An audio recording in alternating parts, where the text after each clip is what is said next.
Halo semua, pada video kali ini akan disampaikan materi mengenai housing backlog, tantangan penyediaan hunian bagi masyarakat berpenghasilan rendah dengan studi kasus di Daerah Istimewa Yogyakarta.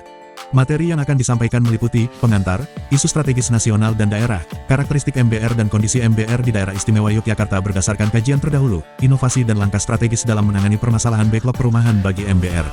Housing backlog adalah kondisi di mana permintaan perumahan melebihi pasokan yang tersedia, mengakibatkan banyak orang tidak memiliki tempat tinggal yang layak.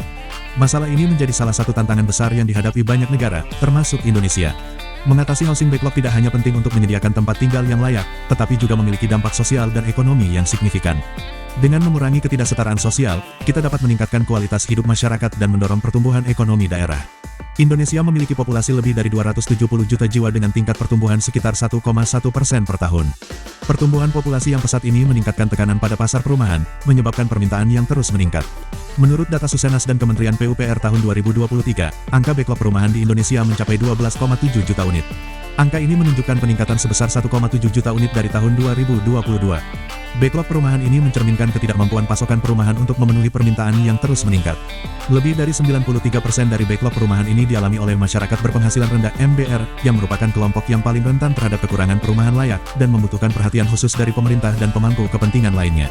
Menurut data Susenas dan Kementerian PUPR tahun 2023, backlog kepemilikan perumahan di Indonesia mencapai 9,9 juta unit. Ini berarti terdapat jutaan keluarga yang belum memiliki rumah sendiri dan masih menghadapi berbagai kesulitan dalam memenuhi kebutuhan dasar perumahan. Selain itu, sebanyak 26,92 juta rumah tangga masih tinggal di rumah tidak layak huni atau RTLH. Kondisi ini mempertegas bahwa masalah perumahan di Indonesia bukan hanya tentang ketersediaan, tetapi juga tentang kualitas hunian yang ada. Untuk mengatasi masalah ini, pada tahun 2023 pemerintah Indonesia telah meluncurkan program Sejuta Rumah atau PSR yang merupakan salah satu dari 8 isu strategis di bidang perumahan Kementerian PUPR. Program ini bertujuan menyediakan 1 juta unit rumah setiap tahunnya, dengan fokus utama pada masyarakat berpenghasilan rendah MBR. Pemerintah terus berupaya meningkatkan pasokan perumahan melalui berbagai kebijakan dan program. Namun, kolaborasi yang lebih kuat antara pemerintah pusat, pemerintah daerah, sektor swasta, dan masyarakat sangat diperlukan untuk mencapai target yang telah ditetapkan. Permasalahan dan isu strategis dalam penyediaan perumahan di Daerah Istimewa Yogyakarta. Pertama, kesulitan penyediaan lahan untuk pembangunan rumah bagi masyarakat yang terkena relokasi program pemerintah provinsi.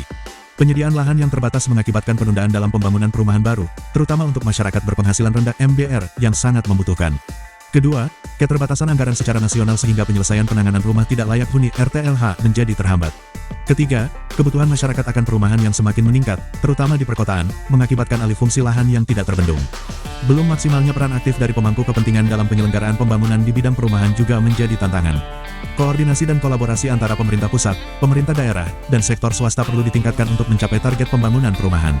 Keterbatasan akses terhadap lahan untuk perumahan serta terbatasnya anggaran pemerintah dalam memfasilitasi penyediaan perumahan yang layak huni bagi MBR menjadi isu penting. Masyarakat berpenghasilan rendah seringkali mengalami kesulitan dalam mendapatkan akses ke perumahan yang layak. Dan terakhir, masih adanya kawasan kumuh di bawah kewenangan pemerintah pusat dan kabupaten kota yang harus ditangani. Penyelesaian masalah perumahan memerlukan sinergi antar berbagai tingkat pemerintahan untuk mengatasi kawasan kumuh dan menyediakan hunian yang layak bagi semua lapisan masyarakat. Dengan memahami permasalahan dan isu strategis ini, kita dapat merumuskan solusi yang lebih efektif dan berkelanjutan untuk mengatasi tantangan perumahan di Daerah Istimewa Yogyakarta. Mari kita lihat data dan fakta terkait upaya penyediaan perumahan di Daerah Istimewa Yogyakarta. Upaya penyediaan perumahan di Yogyakarta dilakukan oleh berbagai entitas, termasuk Perumnas, Apernas, dan Real Estate. Berdasarkan data tersebut, kita dapat melihat fluktuasi yang terjadi dari tahun 2019 hingga 2022. Persentase pertumbuhan perumahan oleh Perumnas cenderung stabil, sementara Apernas menunjukkan peningkatan yang signifikan pada tahun 2020 sampai tahun 2021 sebesar 24%, namun mengalami penurunan menjadi 8% pada tahun berikutnya. Di sisi lain, entitas Real Estate menunjukkan peningkatan yang lebih stabil, meskipun persentasenya lebih rendah. Data ini menunjukkan pentingnya kolaborasi antara pemerintah dan sektor swasta dalam mengatasi backlog perumahan. Berdasarkan Permen PUPR nomor 10 tahun 2019, MBR adalah kelompok masyarakat yang memiliki keterbatasan daya beli sehingga memerlukan dukungan pemerintah untuk memperoleh rumah. Kriteria MBR meliputi batas penghasilan rumah tangga MBR dan penghasilan rumah tangga secara keseluruhan. Kriteria ini dirancang untuk memastikan bahwa bantuan perumahan diberikan kepada mereka yang benar-benar membutuhkan. Ada beberapa jenis rumah yang dapat diperoleh oleh MBR, antara lain: Satuan Rumah Susun Umum, yaitu unit rusun umum dengan fungsi utama sebagai tempat hunian yang memiliki sarana penghubung ke fasilitas umum. Rumah Swadaya, yaitu rumah yang dibangun atas prakarsa dan upaya pemerintah. Rumah Tapak Umum, yaitu rumah berbentuk rumah tunggal atau rumah deret. Untuk menghitung batas penghasilan rumah tangga MBR, diperlukan beberapa data penting seperti harga jual rumah yang diperoleh, uang muka dalam persentase, suku bunga per tahun, dan jumlah periode pembayaran. Data ini membantu menentukan kelayakan seseorang untuk menerima bantuan perumahan. Karakteristik masyarakat berpenghasilan rendah atau MBR berdasarkan penghasilan kelompok sasaran yang ditetapkan oleh pemerintah berdasarkan Keputusan Menteri PUPR Nomor 587 Tahun 2019. DIY masuk dalam zona 1 yang mencakup wilayah Sumatera, Kepulauan Riau, Bangka Belitung, Jawa kecuali Jakarta, Bogor, Depok, Tangerang, Bekasi, dan Sulawesi. Di zona ini, penghasilan kelompok sasaran per bulan paling banyak untuk kepemilikan rumah tapak dan swadaya adalah Rp6 juta, untuk rumah susun umum adalah Rp7 juta. Kriteria ini dibuat untuk memastikan bahwa bantuan perumahan yang diberikan tepat sasaran dan sesuai dengan kondisi ekonomi masing-masing daerah. Pemerintah terus berupaya memberikan dukungan yang optimal bagi MBR agar dapat memiliki hunian yang layak dan terjangkau. Karakteristik masyarakat berpenghasilan rendah MBR berdasarkan pengeluaran dan batasan penghasilan. Menurut data Susenas tahun 2020, pengeluaran rumah tangga di DIY dikategorikan menjadi dua kelompok utama, atas dan bawah. Data Susenas 2020 menunjukkan bahwa rata-rata jumlah anggota keluarga pada unit keluarga di setiap desa atau kelurahan di DIY adalah 3 orang. Dari data tersebut, kita dapat menyimpulkan bahwa pengeluaran masyarakat di DIY termasuk dalam kategori pengeluaran 2 kali rentang pengeluaran dasar, Rp1.296.452 sampai dengan Rp3.222.721. Pengeluaran 3 kali rentang pengeluaran dasar, Rp3.222.722 sampai dengan Rp5.148.991.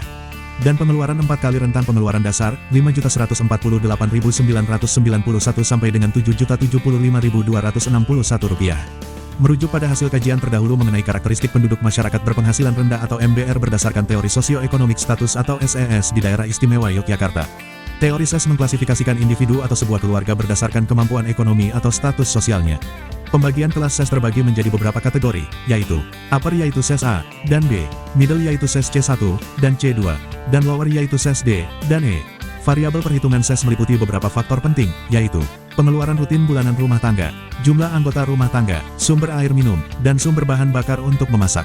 Dari data yang diolah dari Susenas 2020 dan situs Indonesia Data, kita dapat melihat distribusi SES di Daerah Istimewa Yogyakarta. 77% dari wilayah yang diukur masuk dalam kategori SES C2 sebanyak 60 kapanewon, sementara 22% masuk dalam kategori SES C1 sebanyak 17 kapanewon, dan 1% atau 1 kapanewon masuk dalam kategori SES B yaitu Kapanewon Semanu, Kabupaten Gunung Kidul. Data ini sangat penting untuk perencanaan dan implementasi kebijakan yang tepat sasaran. Distribusi berbagai hunian MBR yang telah dibangun di 5 kabupaten kota di Daerah Istimewa Yogyakarta berdasarkan kajian terdahulu, meliputi rumah tapak dan rumah susun. Dari data yang diperoleh dari Dinas Pekerjaan Umum Perumahan dan Kawasan Permukiman DPUPKP Kabupaten Kota, Apersi Jateng DIY, dan DPD RI DIY tahun 2021, kita dapat melihat rincian berikut. Kabupaten Bantul memiliki 6 perumahan dengan total 502 unit rumah, 3 rusunawa dengan total 490 kamar, 357 unit terhuni. Kabupaten Sleman memiliki 22 perumahan dengan 1.829 unit rumah, 7 rusunawa dengan 1.133 kamar, 1.133 unit terhuni. Kabupaten Kulon Progo memiliki 7 perumahan dengan 390 unit rumah, 3 rusunawa dengan 364 kamar, 180 unit terhuni. Kabupaten Gunung Kidul memiliki 36 perumahan dengan 3.632 unit rumah, 1 rusunawa dengan 198 kamar, 134 unit terhuni. Kota Yogyakarta memiliki 3 rusunawa dengan 182 kamar, 140 unit terhuni. Pada peta sebaran, warna hijau menunjukkan lokasi rumah susun existing, sedangkan warna kuning menunjukkan lokasi perumahan MBR existing. Distribusi ini menunjukkan upaya pemerintah daerah dalam menyediakan hunian yang layak bagi MBR di seluruh wilayah Daerah Istimewa Yogyakarta. Analisa Lokal Indicators of Spatial Association atau LISA terhadap status sosial ekonomi SES MBR di Daerah Istimewa Yogyakarta menggambarkan grafik Morans Scatterplot di sebelah kiri layar menunjukkan nilai Morans 1 sebesar 0,643. Angka ini mengindikasikan adanya pengelompokan SES yang signifikan. Grafik ini menggambarkan bahwa terdapat kecenderungan lokasi MBR yang memiliki karakteristik SES serupa untuk berkelompok. Dengan nilai Morans 1 sebesar 0,643, terlihat bahwa daerah dengan SES tinggi atau rendah cenderung berada dekat satu sama lain. Hal ini menunjukkan adanya konsentrasi atau pengelompokan lokasi MBR dengan karakteristik SES yang serupa di wilayah DIY. Selanjutnya, peta di sebelah kanan menunjukkan hasil analisa LISA terhadap SES MBR di DIY. Peta ini memperlihatkan variasi SES di berbagai wilayah, dengan warna yang lebih gelap menunjukkan tingkat SES yang lebih tinggi, dan warna yang lebih terang menunjukkan tingkat SES yang lebih rendah. Variasi SES di berbagai wilayah DIY menunjukkan adanya perbedaan signifikan antara daerah dengan SES tinggi dan rendah. Kecenderungan area dengan SES yang lebih tinggi berada di kawasan perkotaan, sedangkan area dengan SES lebih rendah cenderung tersebar di wilayah pinggiran dan pedesaan. Wilayah-wilayah dengan SES tinggi, terletak di pusat-pusat perkotaan seperti kota Yogyakarta dan sekitarnya. Sementara itu, daerah-daerah dengan SES rendah, tersebar di kabupaten-kabupaten seperti Gunung Kidul dan Kulon Progo. Dengan melihat perbandingan hasil analisa lokal Indicators of Spatial Association (LISA) terhadap status sosial ekonomi atau SES dengan sebaran hunian MBR di daerah istimewa Yogyakarta, diketahui terdapat pengelompokan SES di Yogyakarta. Warna merah menunjukkan area dengan SES tinggi yang berkumpul, sedangkan warna biru menunjukkan area dengan SES rendah yang berkumpul. Area yang berwarna merah terang menunjukkan klaster SES tinggi, sedangkan area biru terang menunjukkan klaster SES rendah.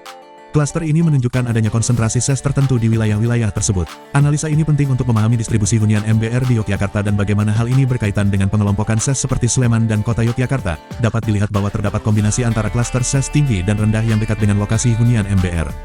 Hal ini menunjukkan adanya kebutuhan yang mendesak untuk pembangunan hunian terjangkau di wilayah-wilayah tersebut untuk mengurangi ketimpangan sosial.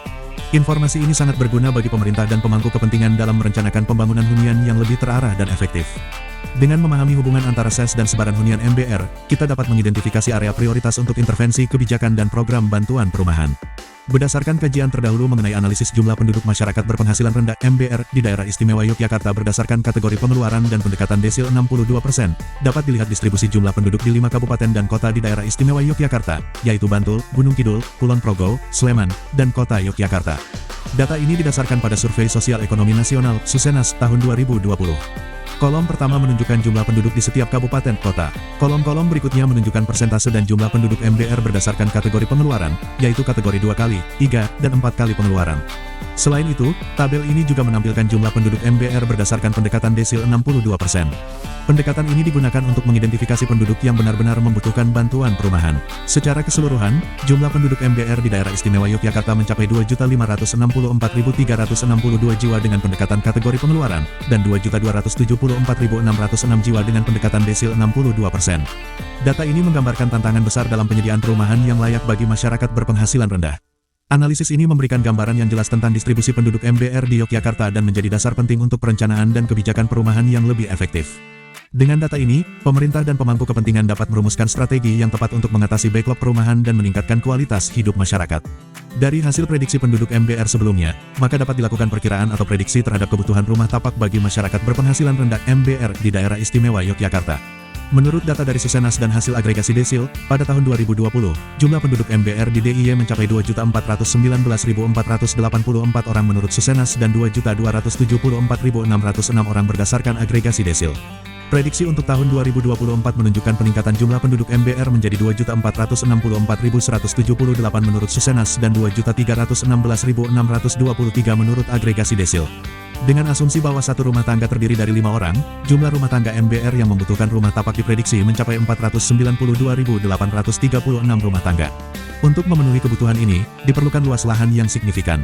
Berdasarkan kafling minimum seluas 100 meter persegi, total lahan yang dibutuhkan mencapai 4.928 hektar. Apabila melihat peraturan daerah DIY No. 10 tahun 2023 tentang RT/RW DIY menyebutkan bahwa kawasan permukiman yang diatur dalam pasal 32 huruf F mencakup luas 106.616 hektar, tersebar di seluruh wilayah DIY. Namun perlu diperhatikan luas tersebut sudah termasuk dengan area-area yang saat ini telah terbangun sebagai kawasan permukiman dengan segala sarana dan prasarana yang ada. Salah satu prinsip utama dalam perencanaan perumahan adalah penggunaan lahan yang efisien. Optimalisasi penggunaan lahan dapat dicapai melalui perencanaan tata ruang yang baik, yang mempertimbangkan berbagai aspek kebutuhan masyarakat dan potensi lahan. Dengan perencanaan yang matang, kita dapat menghindari pemborosan lahan dan memaksimalkan manfaat dari setiap meter persegi yang tersedia. Selain efisiensi lahan, prinsip pembangunan berkelanjutan juga sangat penting. Pembangunan berkelanjutan berarti menerapkan praktik yang menjaga keseimbangan antara pembangunan ekonomi dan pelestarian lingkungan. Dengan menerapkan prinsip ini, kita dapat memastikan bahwa pembangunan perumahan tidak hanya memenuhi kebutuhan saat ini, tetapi juga tidak mengorbankan kebutuhan generasi mendatang. Kerjasama yang efektif antara pemerintah, sektor swasta, dan masyarakat adalah kunci sukses dalam pembangunan perumahan. Pemerintah memberikan regulasi dan dukungan kebijakan, sementara sektor swasta menyediakan investasi dan inovasi. Partisipasi masyarakat menjadi elemen penting yang memastikan kebutuhan lokal dan aspirasi warga terpenuhi. Dengan sinergi yang baik, kita bisa menciptakan lingkungan perumahan yang tidak hanya layak huni, tetapi juga berkelanjutan dan inklusif. Partisipasi aktif masyarakat dalam perencanaan dan pelaksanaan pembangunan perumahan sangat diperlukan. Masyarakat yang terlibat akan lebih memahami proses pembangunan dan merasa memiliki tanggung jawab untuk menjaga dan merawat hasil pembangunan tersebut. Melalui partisipasi yang aktif, masyarakat dapat menyampaikan kebutuhan dan preferensi mereka, sehingga pembangunan perumahan dapat lebih sesuai dengan kondisi dan keinginan lokal. Kolaborasi multi-stakeholders yang efektif akan menghasilkan solusi yang komprehensif dan berkelanjutan untuk mengatasi backlog perumahan, serta meningkatkan kualitas hidup masyarakat. Ketika kita berbicara tentang perumahan yang efisien dan terjangkau, Singapura adalah contoh yang luar biasa. Mari kita pelajari bagaimana Singapura berhasil menyediakan perumahan yang layak bagi warganya melalui 3 pilar utama, Housing Development Board (XDB), Central Provident Fund (CPF), dan Integrated Town Planning. Pertama, mari kita lihat peran dari Housing Development Board atau XDB. XDB berfokus pada penyediaan perumahan yang terjangkau. Flat XDB dijual dengan harga yang disubsidi oleh pemerintah, memastikan bahwa rumah-rumah ini dapat diakses oleh berbagai lapisan masyarakat. Selain itu, XDB juga menyediakan sistem kredit pemilikan rumah KPR yang mudah diakses dan terjangkau, seperti concessionary loan scheme dengan suku bunga rendah. Ini sangat membantu bagi mereka yang baru pertama kali membeli rumah. XDB tidak hanya berfokus pada kuantitas tetapi juga kualitas perumahan. Mereka memiliki program renovasi dan peningkatan fasilitas untuk memastikan bahwa semua flat XDB tetap nyaman dan layak huni. Selanjutnya, Central Provident Fund atau CPF memungkinkan warga Singapura untuk menggunakan tabungan CPF mereka dalam membeli flat XDB, membayar uang muka, dan mencicil bulanan. Ini mengurangi beban finansial secara signifikan bagi pembeli rumah. Terakhir, Integrated Town Planning atau perencanaan kota yang terpadu. XDB bekerja sama dengan berbagai lembaga untuk memastikan pembangunan perumahan dilengkapi dengan infrastruktur dan fasilitas yang memadai. Ini menciptakan lingkungan hidup yang nyaman dan layak huni. Dengan pendekatan ini, Singapura telah berhasil mengatasi masalah perumahan dan menciptakan kualitas hidup yang lebih baik bagi warganya. Inilah pelajaran berharga yang dapat kita ambil untuk mengatasi tantangan perumahan di Indonesia khususnya di daerah istimewa Yogyakarta. Dalam mengatasi backlog perumahan dan memastikan setiap warga memiliki akses ke tempat tinggal yang layak, diperlukan langkah-langkah strategis yang inovatif dan efektif. Berikut adalah 5 langkah strategis yang dapat kita terapkan. Langkah pertama adalah melakukan pemetaan dan perencanaan komprehensif. Dengan melakukan pemetaan kebutuhan perumahan secara detail, kita dapat merencanakan pembangunan yang lebih tepat sasaran dan efisien. Langkah kedua adalah mengembangkan kebijakan proaktif. Kebijakan yang mendukung pembangunan perumahan, termasuk insentif bagi pengembang yang membangun rumah murah, sangat penting untuk mendorong partisipasi sektor swasta. Langkah ketiga adalah peningkatan kerjasama antara pemerintah, swasta, dan masyarakat. Kolaborasi ini memastikan setiap pihak berkontribusi secara maksimal dalam pembangunan perumahan. Langkah keempat adalah pemanfaatan teknologi. Menggunakan teknologi konstruksi modern tidak hanya mengurangi biaya, tetapi juga mempercepat waktu pembangunan, sehingga lebih banyak rumah dapat dibangun dalam waktu yang lebih singkat. Langkah terakhir adalah mencari sumber pendanaan alternatif. Pendanaan dari pinjaman internasional, dana CSR, dan program bantuan dari NGO dapat menjadi solusi untuk menutupi kebutuhan anggaran dalam pembangunan perumahan. Dengan menerapkan 5 langkah strategis ini, kita dapat mengatasi backlog perumahan dan memastikan bahwa setiap warga memiliki akses ke tempat tinggal yang layak dan nyaman. Saat ini, isu tapera menjadi topik hangat terkait dengan penyediaan hunian bagi masyarakat. Apakah tapera mampu menjadi jawaban dan solusi terhadap permasalahan kebutuhan hunian masyarakat yang layak huni? Namun, perlu kajian dan diskusi lebih lanjut terkait dengan program ini untuk dapat diterima oleh masyarakat. Pemerintah dan seluruh aktor pembangun perlu mendorong pemahaman yang lebih spesifik terkait program tapera. Bersama-sama, kita bisa membangun masa depan yang lebih baik. Demikian video ini disampaikan untuk menjadi bahan pembelajaran bersama mengenai tantangan penyediaan hunian bagi MBR dalam mengatasi isu housing backlog dengan studi kasus di daerah istimewa Yogyakarta. Semoga bisa bermanfaat untuk kita semua. Salam sehat dan bahagia selalu.